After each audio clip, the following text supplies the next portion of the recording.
बिस्मिल्लाहिर्रहमानिर्रहीम। अस्सलाम वालेकुम। उम्मीद है दी निकल के सारे व्यूवर्स अच्छे से होंगे।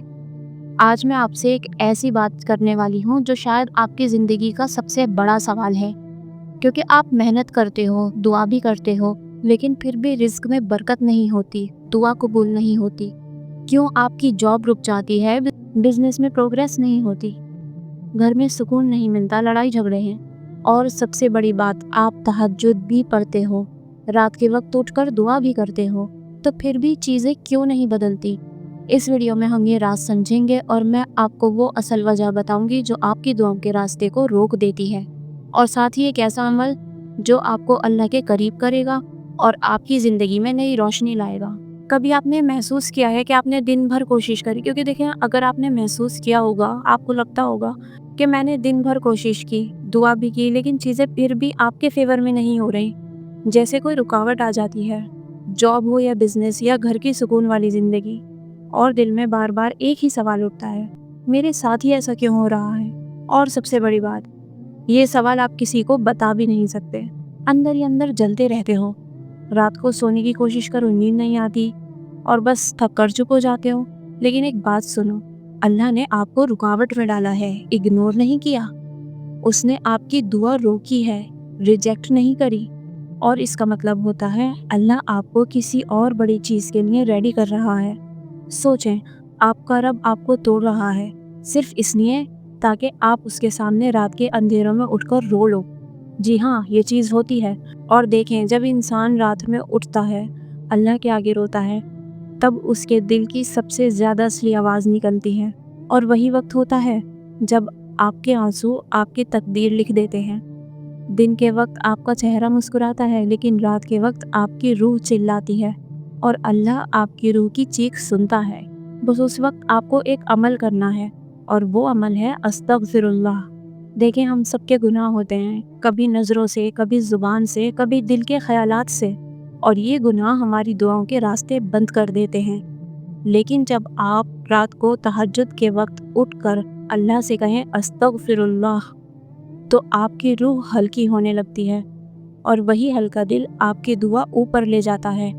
कुरान में सूरह नूह में अल्लाह ने फरमाया, अपने रब से इस्तिग़फ़ार करो, वो तुम्हें बारिश देगा, मालो औलाद से नवाजेगा और तुम्हारी मुश्किलें आसान कर देगा। देखें, अपनी ज़िंदगी बदलनी है ना, तो बस रात के वक्त उठकर, कोई बड़ी स्पीच नहीं, कोई लंबी दुआ नहीं, कुछ कॉम्प्लिकेटेड अमल की ज़रूरत नहीं, बस 100 मरतबा दिल से कहें अस्तगफिरुल्लाह।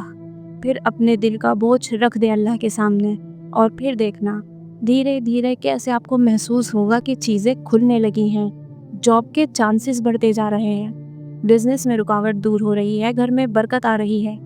ये सब आपको एक दिन में नहीं मिलेगा, लेकिन आपको बदलने लगेगा।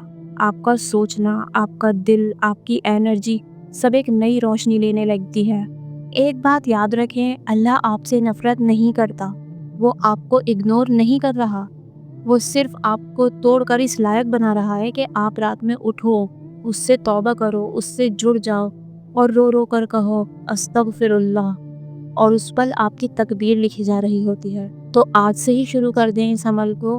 हमारे गुनाह ही होते हैं जो हमारे कामों में, दुआओं में रुकावट बनते हैं। तो सबसे पहले अपने अमल को ठीक करें। आप नमाज बेशक पढ़ते हो, वो भी रखिए, नमाज से बढ़कर ज़रूरी और कोई अमल नहीं। नमाज तो फ़र्ज़ है ना, और नमाज हमें क्या सिखाती है? एक बेहतर इंसान बनना। नमाज हमारे अंदर बेहतरी लाती है, तकवा लाती है। गुनाहों से बचना शुरू कर दें और अस्तगफिरुल्लाह करना शुरू कर दें, और फिर देखें आपकी ज़िंदगी कैसे बदलती है। बिल्कुल सच्चे और पक्के मन से अल्लाह से कहें, या अल्लाह मेरी तौबा, और अस्तगफिरुल्लाह पढ़ते वक्त अपने दिल में इस ख्याल को बिल्कुल मेंटेन रखें। जितना हो सके अपने अल्लाह को ज़्यादा से ज़्यादा मनाने की कोशिश करें। हमारा रब हमसे बहुत प्यार करता है और वो मान जाता है, बस आप मनाओ तो सही। और सबसे ज़रूरी बात, इस अमल को करने से पहले, या हो सकता है आप में से सभी लोग करते होंगे इस्तिग़फ़ार, लेकिन उससे पहले एक काम ज़रूर किया करें। थोड़ी देर रुक जाएं, बैठें और सोचें, सुबह उठने से लेकर अब तक आपसे कितनी कितनी गलतियां हुई। क्या किसी की दिल आज़ारी तो नहीं हो गई? क्या किसी को झूठ तो नहीं बोल दिया, या कुछ ऐसा तो नहीं कर दिया जिससे किसी को नुकसान हो, ग़ीबत हो? تو جب آپ اپنے اندر یہ چھان بین کرنا شروع کرو گے نا، اور پھر اس پر گلٹ محسوس کر کے اور اس سے بچنے کی نیت کر کے استغفار کرو گے، تب آپ کی استغفار بہت ویلڈ ہے۔ ہمیں ایز اے فارمیلٹی استغفر اللہ ایک فارمیلٹی کے طور پہ نہیں پڑھنا ہے، ہمیں دل سے توبہ کرنی ہے، دل سے استغفار کرنا ہے۔ تو بس یہی تھا آج کی ویڈیو میں۔ اللہ تعالیٰ ہم سب کے گناہوں کو معاف فرمائے، ہمیں نیک عمل کی توفیق دے، اور ہم سبھی کو ان باتوں کو سمجھنے کی اور عمل کرنے کی توفیق دے، آمین۔ مجھے اور میری فیملی کو اپنی دعا میں یاد رکھیں۔ اللہ حافظ۔